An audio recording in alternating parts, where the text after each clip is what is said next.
같이 우리 두 절의 말씀 함께 읽도록 하겠습니다. 시작. 그러므로 여러분이 이 빵을 먹고 이 잔을 마실 때마다 주님의 죽으심을 그가 오실 때까지 선포하는 것입니다. 그러므로 누구든지 합당하지 않게 주님의 빵을 먹거나 주님의 잔을 마시는 사람은 주님의 몸과 피를 범하는 죄를 짓는 것입니다. 아멘. 오늘 이제 고린도전서 말씀 6번째 시간에 나누게 되는데요. 첫 번째 고린도전서의 편지를 써 내려가면서 바울은 계속해서 고린도 교인들을 좀 혼내고 있습니다. 우상숭배의 문제와 또 음식에 관한 문제, 음식을 먹는가 먹지 않는가로 싸우는 그 공동체 가운데 먹는 게 중요하거나 먹지 않는 게 중요한 것이 아니라 모든 것을 주님을 위해서 하는 게 중요하다라는 이야기들을 이 앞에서 하게 됩니다. 그리고 오늘 본문에서는 바울이 무엇을 지적하게 되냐면 성만찬에 관한 이야기를 하게 됩니다. 그런데 오늘 우리가 이 말씀을 통해서 좀 나누고 싶은 이야기는 단순히 성만찬을 어떻게 지켜야 된다, 성만찬이 얼마나 중요하다라는 이야기보다 이 바울이 왜 성만찬에 관한 이야기를 꺼내게 됐는지, 왜 성만찬을 우리에게 잘해야 하고 주의해서 하라고 하는지에 관한 어떠한 원인에 관한 이야기를 함께 나눠보고자 합니다. 17절을 시작하면서 바울이 이렇게 얘기합니다. 다음에 지시하려는 일에 대해서는 나는 여러분을 칭찬할 수 없습니다. 그것은 여러분이 모여서 하는 일이 유익이 되기보다는 오히려 해가 되기 때문입니다. 라고 말하게 됩니다.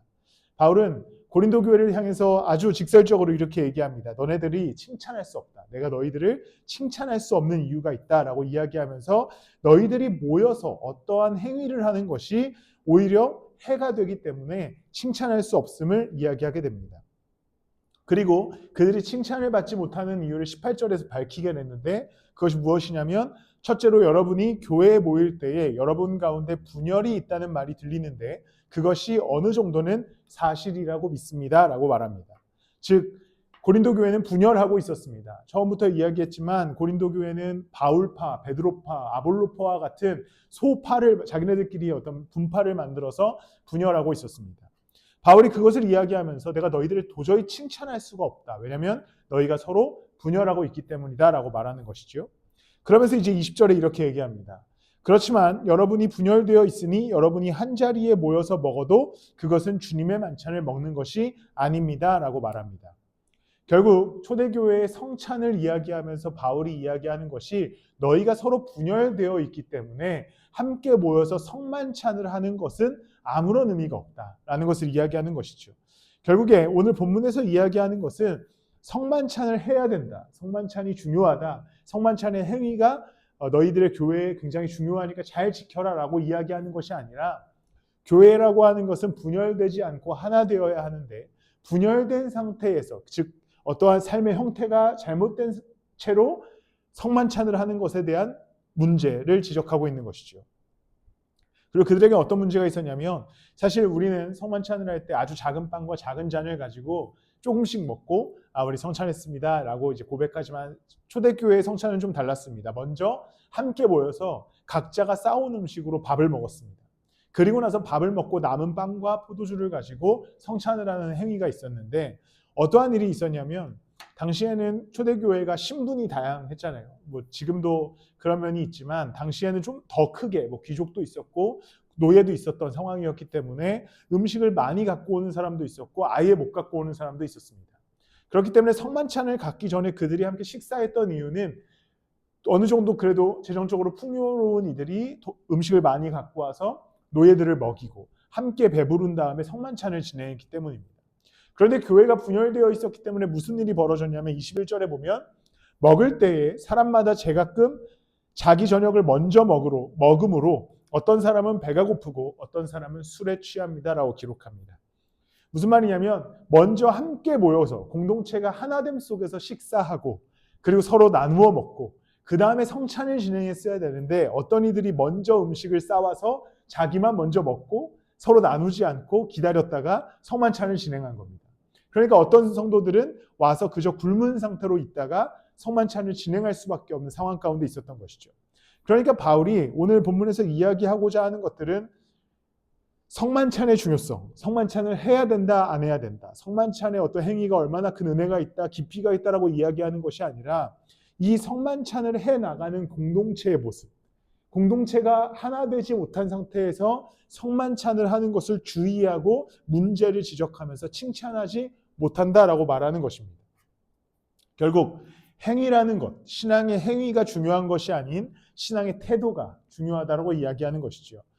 보통 우리는 성만찬에 대해서는 그렇게 많이 강조하지 않는 시대를 살아가지만 우리에게 아마도 가장 중요하게 여겨지는 신앙의 행위는 아마 예배일 것입니다. 예배 드려야 된다. 예배 주일 성수 지켜야 된다. 예배는 얼마나 우리가 소중한지 알아야 된다. 분명히 다 맞는 말이지만 진짜 사실 교회가 우선적으로 가르쳐야 하는 것은 이 신앙의 행위, 예배에 참여하는 것을 넘어서 예배에 참여하는 자들의 신앙의 태도, 그들의 믿음에 관한 이야기를 먼저 할 수 있어야 되는 것이지요.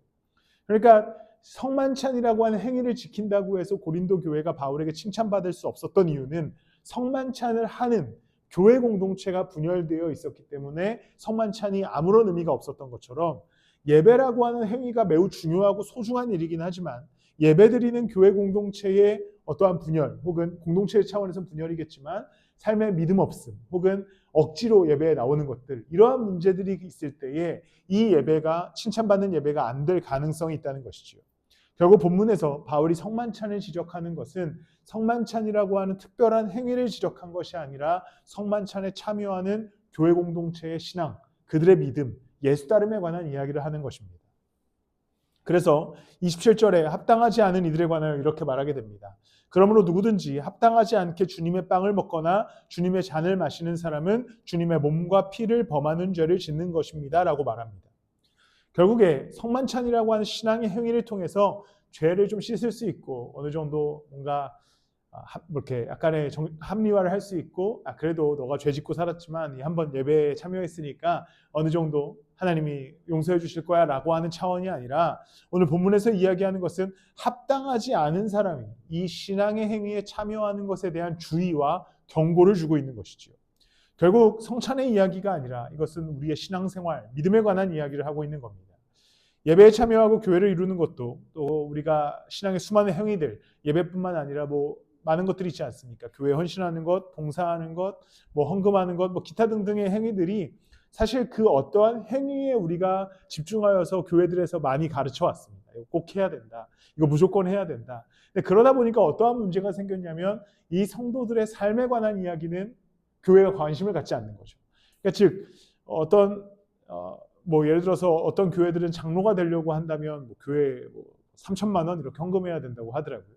그러니까 3천만 원 헌금을 하면 장로가 될 수 있다라고 하는 어떤 신앙의 행위와 틀을 만들어 놓고 이 돈이 어떠한 신앙의 믿음 속에서 만들어졌는지에 관한 고민은 교회가 하지 않는 거죠. 왜냐하면 이 행위만으로도 교회가 유지될 수 있기 때문입니다. 그러나 교회는 이 행위를 집중하는 공간이 아니라 성도들의 삶에 집중하는 공간입니다. 얼마나 예수 그리스도를 잘 따라가는가, 그리고 얼마나 그리스도를 신실하게 쫓고 있는가, 그리고 그리스도를 사랑하는 자들이 예배와 교회를 향한 헌신과 또 어떤 삶에서의 신앙의 행위들을 하고 있는지가 교회 안에서 가장 중요한 요소가 되어야 하는 것이지요. 그러니까 바울은 고린도 교회를 향해서 뭐라고 얘기하냐면 이 성찬이 하나님께서 기뻐하시지 않고 오히려 죄를 짓는 것이다라고 이야기하면은 성찬이라는 행위가 중요한 것이 아니라 성찬에 참여하는 자들의 믿음과 신앙이 중요하다라고 이야기하기 때문입니다. 진짜 그리스도가 기뻐하시는 것은 예배에 참여하는 것을 넘어서 그 예배에 참여하는 자들이 삶 속에서 삶의 현장에서 예수 그리스도를 따라가고 교회를 사랑으로 세워가는 것들을 더욱 기뻐하실 겁니다.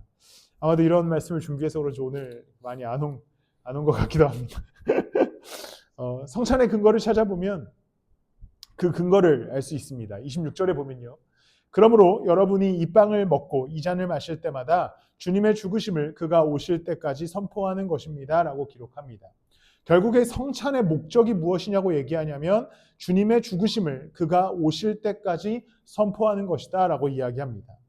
성찬을 할 때 특별한 능력이 있어서 거기에 힘이 있어서 참여하는 것이 아니라 이 성찬이라는 행위를 통하여서 예수님이 우리 가운데 오셨고 죽으셨고 부활하셨다는 것을 선포하는 것이다 라고 이야기하는 것이죠. 과거에는 이 성찬을 가지고 굉장히 큰 논쟁이 있었습니다. 진짜 이 빵에 예수님께서 그때 임하시냐 임하시지 않냐 이런 걸로 수백 년을 이제 교계에서 싸워왔거든요. 이제 과거 중세시대의 이야기지만요. 그래서 어떤 재미있는 사건이 있었냐면 가톨릭 시대 때 성찬을 하다가 이 빵을 사제들이 떨어뜨렸어요. 근데 쥐가 지나가다가 그것을 먹고 도망갑니다. 그러면서 사제들끼리 논쟁을 펼치는 거죠. 야, 이거 그럼 저 쥐는 구원을 받았냐? 구원을 못 받았냐? 이런 것을 가지고 싸웠을 정도로 무의미한 논쟁을 했던 시기가 있었습니다. 그런데 이 성찬을 하는 것은 어떠한 성찬을 통해서 구원을 얻는 것이 아니라 구원을 얻은 자들이 성찬을 통해 주님의 죽으시고 부활하심에 대한 고백을 하는 것이지요. 예수 그리스도의 십자가로 인하여 구원을 얻은 것에 대한 선포, 우리를 구원하신 예수 그리스도에 대한 경배, 그리고 그리스도에 대한 고백이 우리의 예배와 찬양과 우리의 모든 교회의 순서와 모든 신앙의 행위가 될 수 있어야 됩니다. 우리가 예배해야 하는 이유는 우리를 위해 죽으시고 부활하신 그리스도를 고백하는 일입니다. 우리가 기도하는 이유는 우리를 위해 죽으시고 부활하신 예수 그리스도께 나아가 우리의 삶을 드리는 행위입니다. 우리가 말씀을 읽는 이유는 우리를 위해 죽으시고 부활하신 예수 그리스도의 뜻과 그분의 길을 따라 우리가 걷기 위해서 그 행위를 해야 되는 것이죠. 결국 우리에게 중요한 신앙의 행위들은 그리스도께서 우리 가운데 오셔서 죽으시고 부활하셨다라고 하는 진리 안에서 우리가 그것을 고백하고 그것을 따라가기 위해 애쓰는 일로서 신앙의 행위를 해나가는 것입니다. 교회 모임도 마찬가지죠. 공동체를 만드는 것이라고 하는 신앙의 행위도 우리가 왜 해나가냐면 이것은 공동체를 만드는 기쁨이 그리스도의 십자가의 죽으심과 부활하심의 은혜이기 때문입니다. 왜냐하면 성경 속에서도 공동체를 향하여서 예수 그리스도의 피로 사신 교회다라고 이야기하기 때문이지요. 결국에 우리가 교회를 이루어가는 것, 우리가 신앙의 행위들을 해나가는 이 모든 요소에는 그리스도께서 나를 위해 죽으셨고 부활하심에 대한 선포로서, 삶으로 드려지는 선포로서 이 모든 것들을 해나갈 수 있어야 됩니다. 그리스도의 십자가로 구원을 얻은 자로서, 기쁨을 누리는 자로서 예배하고 또 신앙의 행위에 참여할 때 그리스도가 기뻐하시는 예배를 드릴 수 있게 될 것이고 그리스도께서 기뻐하시는 신앙의 행위를 할 수 있게 될 것이고 그리스도께서 그 안에서 우리의 삶을 충분히 위로하시고 이끌어 가실 줄을 믿습니다. 또한 우리가 이제 내일부터 사순절에 새벽 예배를 드리는 이유도 특별한 사순절 몇 번 참석하면 더 큰 은혜를 누리고 이러한 차원이 아니라 그리스도의 죽으심과 부활하심을 함께 묵상하고 또 삶에서 그리스도의 죽으심과 부활하심을 찬양하고 새벽에 같이 기도하는 시간을 갖기 위해서 또한 새벽 예배를 하는 것입니다. 결국 삶을 통해 예배를 가지고 예수 그리스도를 고백하는 것이지요. 예배는 보통 우리가 삶이 좀 더 평안해지고 좀 더 예수 그리스도를 묵상하기 위해 드리게 됩니다. 그런데 예배에 나오는 것 자체가 어렵고 힘듭니다. 피곤할 때도 있고 또 귀찮을 때도 있지요. 예배에 앉아 있어도 때때로는 기쁨이 안 되고 위로가 안 되고 은혜가 안 될 때도 있습니다. 그런데 우리가 예배해야 하는 이유는 근원적으로 그리스도께서 우리를 위해 죽으시고 부활하셨다라고 하는 이 고백을 드리기 위해서 예배하는 겁니다. 그렇기 때문에 우리가 어떠한 감정과 어떠한 마음을 가지고 있더라도 그리스도의 죽으심과 부활하심을 고백함으로 예배할 때 분명히 예배 가운데 주님의 은혜와 위로를 허락하여 주실 줄을 믿습니다. 때로는 우리가 수많은 감정들로 예배에 참여하겠지만 이 예배의 근거는 그리스도의 죽으심과 부활하심, 그 복음에 있습니다. 복음에 참여하는 자들은 결국에 예배에 참여함으로써 큰 은혜와 기쁨을 누리게 될 줄을 믿습니다. 항상 우리 모두의 삶이 예수 그리스도의 십자가와 부활하심, 그 능력 안에서 살아가고 걸어가다가 그 삶을 가지고 예배에 나와서 그분을 고백하고 우리는 항상 그냥 예수님의 자녀로 살아가다가 기도의 자리에 나아가서 그분께 우리의 문제와 어려움과 고통을 내려놓는 것. 우리는 그냥 항상 그리스도의 십자가를 지고 살아가는 자로서 걸어가다가 말씀 앞에 나아가서 그분이 하시는 이야기를 듣는 것. 그냥 우리는 항상 예수 그리스도의 일부로서 살아가다가 교회를 이루며 공동체를 이루는 것. 그 아름다운 순환 속에서 우리의 인생이 이루어져 가기 시작할 때에 모든 삶의 현장과 더불어 모든 예배와 모든 신앙의 행위 속에 기쁜 은혜를 또 놀라운 능력을 허락하여 주실 것입니다. 항상 우리와 함께 하시기 때문이죠. 이 모든 말씀의 근거는 주님이 항상 우리와 함께 하시기 때문입니다. 고린도 교회 공동체의 문제는 항상 주님이 그들과 함께 하시다는 것을 인지하지 못하고 평상시에는 서로 싸우고 분열하다가 그냥 성만찬이라고 하는 행위에 참여하면 된다라고 하는 착각이 있었기 때문입니다. 그런데 우리는 이 문제에서 벗어나 그리스도는 여전히 우리의 삶의 문제와 어려움 속에서도 함께 하시고 동행하고 계시기에 이제 그 삶의 순간들과 이야기들을 가지고 예배의 자리에 참여하고 또 온종일 그리스도와 동행하다가 어떠한 신앙의 행위를 하게 될 때에 완전히 다른 기쁨과 완전히 다른 은혜를 누리게 될 줄을 믿습니다. 항상 주님의 은혜로 삶을 살아내셨으면 좋겠습니다. 그분께서 항상 우리와 함께 하시고 그분께서 항상 우리를 돕고 계시기 때문입니다. 그 일주일의 삶을 그리스도와 함께 걸어가고 그리스도와 함께 살아가다가 예배 자리에 나와서 예수 그리스도를 고백하고 그리스도를 찬양할 때에 그 모든 행위 속에서 그 모든 우리의 고백 속에서 주님이 놀라운 은혜와 위로를 주실 것입니다. 주님은 항상 우리와 함께 하시고 부활하신 예수 그리스도는 항상 우리를 돌보시고 계시기 때문입니다. 말씀을 마무리하겠습니다. 예수 그리스도의 십자가는 우리의 예배 혹은 성찬, 특별한 신앙의 행위를 단순히 받으시기 위해 돌아가신 것이 아니죠. 십자가에 달리신 것이 아닙니다. 아침을 시작하며 또 잠에 들고 또 잠을 자며 그 다음날에 이르기까지 매일의 삶을 걸어가고 있는 한 사람, 우리를 끝까지 돌보시고 지키시기 위해 십자가에 달리신 사건입니다.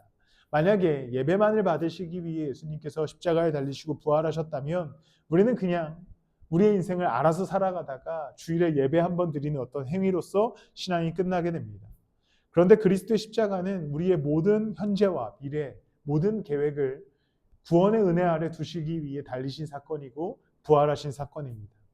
그렇다면 우리는 예수 그리스도께서 오늘 어떠한 순간에도 매일의 삶에도 함께 하신다는 사실을 기억하고 삶의 걸음을 옮겨갈 때에 그리스도께서 그 안에 놀라운 은혜를 부어주실 것이고 그 안에서 우리에게 위로하여 주실 것이고 우리의 필요를 채워주실 줄을 믿습니다. 언제나 그리스도와 함께 걸어가셨으면 좋겠습니다. 또한 언제나 예수 그리스도께서 우리와 함께 계신다는 사실을 늘 회복하셨으면 좋겠습니다. 그 안에서 예배할 때, 그 안에서 어떠한 신앙의 행위를 해나갈 때에 어떠한 것보다 더 큰 은혜와 위로, 또 어떠한 것보다 더 큰 주님의 도우심이 우리 가운데 있을 줄을 믿습니다. 한 주간의 삶도 끝까지 그리스도와 매일의 시간을, 매 순간을 걸어감으로 진정한 위로를 누리셨으면 좋겠습니다. 우리 이제 함께 찬양하실 텐데요. 아까 함께 했던 찬양 앞에 찬송가입니다.